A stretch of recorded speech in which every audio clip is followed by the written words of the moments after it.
Hey, everybody. Welcome to the Lifestyle Practice Podcast. I am Dr. Steve Vandegraff. I'm going to be your host today. Thank you for listening in. I have a straightforward message for you in today's episode. I want to challenge you today to not settle for anything less than what you really want. I have seen many times dentists starting out at first with big dreams and ambitious goals. They acquire practice, and after a time and maybe a measure of success, they end up losing their drive and letting go of their ideal. Instead of making the dream schedule and making the finances that they really want, they settle for some growth or a pretty good income and the usual average dentist life, which, don't get me wrong, is not a bad thing. But it makes me wonder what changed for them. Why do they accept the average when they were very motivated at first? What separates good from great? It seems to me that they almost subconsciously start compromising with themselves. I don't take off as much time as I should. I don't make as much as I would like. I wish my staff would do more of these things so I don't have to. But, and then you insert some justification, which is usually doing better would take a lot of work. Changing myself or my team or my situation would be very uncomfortable. Or maybe I'm not sure what to do, but I don't want to find out or invest in the knowledge to help me understand what I need to do differently. If you're not going for great, really swinging for the fences, that's actually totally fine. Many people don't, and they are comfortable with a more average career. Again, there's nothing wrong with that. But if you deep down really want something else and you're compromising to end up with anything less, that is not okay. You're settling for something under your potential. The lyrics from the song Dying Breed. There's going to be opposition, no way around it. But if you're looking for strong and steady, well, here you have found it. We'll weather the coldest night. Here, we're a dying breed. When everyone else is compromising, I will be your diehard. I'll be there when water's rising. I'll be your lifeguard. We're cut from a stained glass mountain. Here, we're a dying breed. So here's your challenge to stop compromising and be a diehard. Stick to what you believe and what you really want. And some encouraging news. All this takes is two things. First is grit, as in relentless determination and refusal to quit. And then the second is just making the right decisions, which you can learn or you can get from a mentor who has done what you want, and they can just tell you what the right moves are. So no natural talent, no inherent genius is necessary. That means you and I can do this. For the grit part, to become a diehard rather than a compromiser, I'll share a couple examples. First, from sports. Did you know that NBA coaches say that Kobe Bryant came into the league and was not the most talented player? I actually didn't know this. I assumed since he went from high school to the NBA that he was an all-natural prodigy type talent, but this is not true. His former coach recently talked about his experience with Kobe Bryant 20 years ago, and he shared Kobe's work ethic. He said Bryant would get up at 4 a.m. in the morning every day, and he would work out for 2 or 3 hours, weightlifting, speed, working on his strength. He'd eat breakfast briefly and then go back to the gym, and he would make 500 shots. This is all before the team's practice. So after he did that, he would have the professional team's practice, which is a 3-hour, I'm imagining, pretty intense thing that all the other pros do. And then he would rest his body for a couple hours and go back for another evening workout. So 3, maybe even a little more workouts every day. And he had a scientific reason for this. This is what his coach said is, if I train 3 times as much as other players who just have 1 3-hour practice every day, then after 5 years, nobody in the league will be able to catch me. It's a numbers game. If I put in this amount of work, then no one else is going to be able to compete. His coach said that other contemporary players like Tracy McGrady or Vince Carter, they were more naturally talented, but Bryant was relentless. There was no compromising, no settling, no excuses.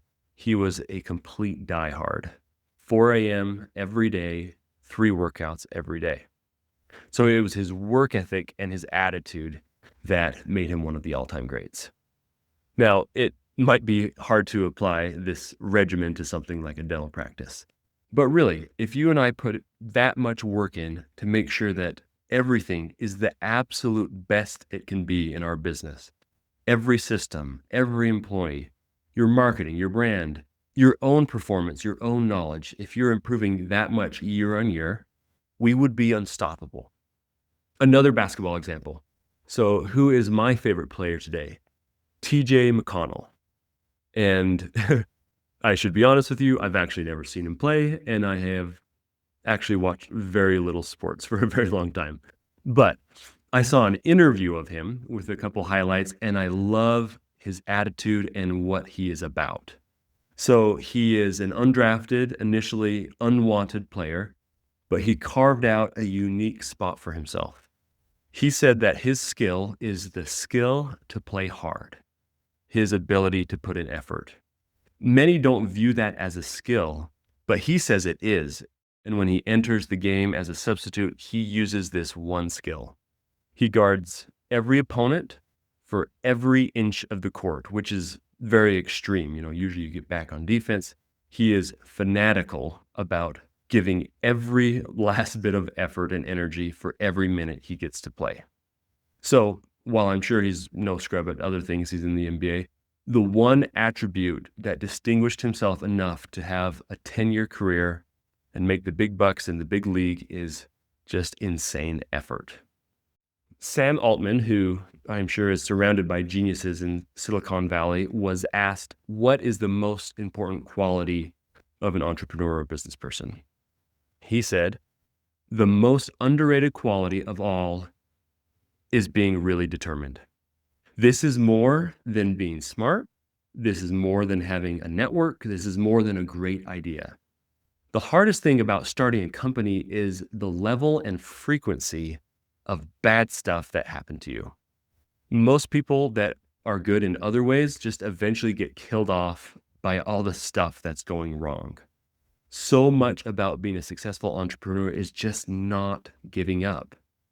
He went on to say, when we have funded people who have a great idea, a perfect background on paper, great product, and it's still failed, it's usually been that they are insufficiently determined. This is the most non-obvious skill of an entrepreneur. My experience has been the same in our field. I know some docs who are very intelligent, well-spoken, just really sharp people, but they have slower or very average practices.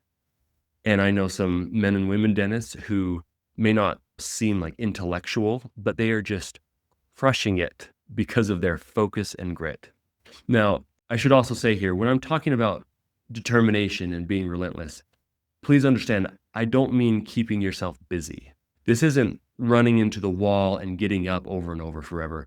It's about growth, improvement, and being tireless in building your business, not just running yourself raw, working in your business. So I hope this news is all encouraging to you. The top performers and creators, they all agree and they all say that it is determination and the refusal to quit that are the most important thing. I have shared my story in previous episodes, but this principle I'm talking about really rings true in my personal experience. I purchased a practice early, right out of school. The first month was quite the gut punch, as it is for most owners, but I stuck with it, and after several months, the practice had actually began to skyrocket. Practice was growing, tons of new patients, very strong collections coming in. So it was really tough when, after I had thought we had hit our stride and just got through the initial difficult phase, I suddenly hit a big challenge. I had an assistant miss work one day without any communication, and so I let her go. Looking back, I now understand in hindsight that she had been feeling completely overwhelmed with all this growth and busyness. And I was not attuned to that. Turns out she was friends with my hygienist who didn't like my decision to fire her. And so my hygienist left. They kind of went as a pair without notice. So it was pretty tough. And then I think it was just a week or two right after that, I found the front desk that I had inherited from the seller was actually stealing some money. So of course, I immediately let her go as well. And it seemed like after I had finally made it over the initial difficulties of taking over a practice, things were finally rocking and rolling. The wheels just came off, and I found myself almost without a staff, certainly all the staff that I had inherited from the seller. So it was really tough, especially because it happened all at once. I remember pretty vividly sitting alone one night after I had let the front desk go. I just thought to myself, what in the world am I going to do? I don't have an assistant. I don't have a hygienist. I don't have a front desk. And as I say that now, I'm smiling because it's a big challenge, but at the time it just seemed enormous. But really, what do? You just don't give up. So I didn't, and I gradually fixed the problem. In the big picture, it was rough for a couple weeks, but I ended up learning from it. Things went very different from that point going forward in the future. I could take similar challenges on without it being a big deal, and obviously prevent lots of those issues that I had as a rookie allowed to creep up in my practice. And I think most owners have a similar experience as this, maybe with different details, but running into what seems like a massive game-ending problem, and you're forced to overcome it. It's almost like a rite of passage. But by definition, if you don't give up, then you can never, ever fail. Only quitting makes that the case. For me, in my experience, it was really all a blessing in disguise. I got to learn all about hiring, how to train people. I learned how to appreciate and better communicate with my team. And, I got to learn the joys of insurance and billing and every front desk task that there is. For a while, I felt like I was living Kobe's schedule that I mentioned, waking up crazy early, going in early to the office, and just committing a lot of time. But it all paid off. From there, it was pretty straight climb for 2 or 3 years until my practice was hitting the high numbers that I had set as a goal for myself, and doing it while working 3 or 3.5 days a week. After a few years of doing that, I was able to sell my practice and now have lots of freedom and options to explore a new chapter in my life with my family and also professionally. I am not sharing this at all to toot my horn in any way, rather the opposite. My story illustrates today's message. Raw talent, never making mistakes, those are not what brings success. It is relentless dedication. So anybody who is all in, not willing to compromise, can take this path. And if you're listening to this podcast, if you follow TLP, it means that you want the things that we're discussing, and you can really have them. Great quote to summarize this idea. Success is not for the chosen few.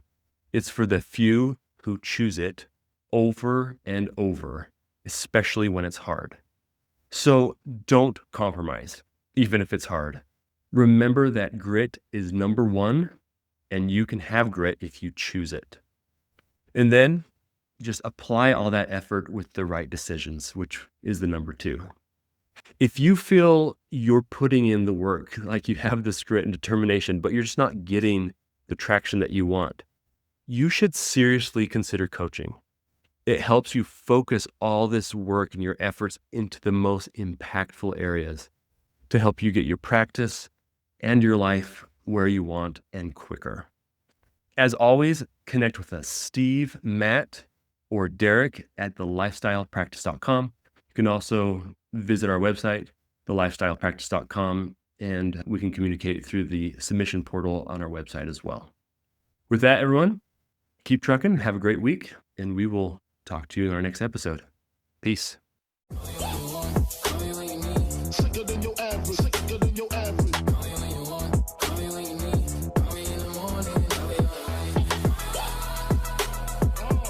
than your average. Slicker than your average.